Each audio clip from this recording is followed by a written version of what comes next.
Hi everyone, today in this video I'll show you how you can clear the RAM cache in Windows 11 to boost performance of your PC. To get started, simply open your browser and search for RAM map.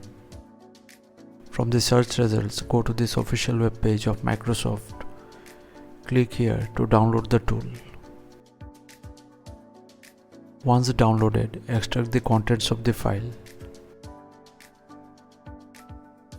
From here, run this for 32-bit and this one for 64-bit PC. Click on Agree.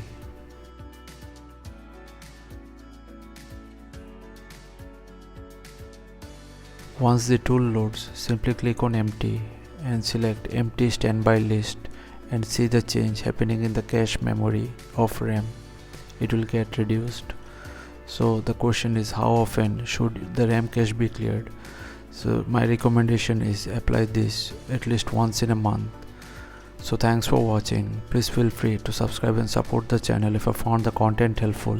Thank you.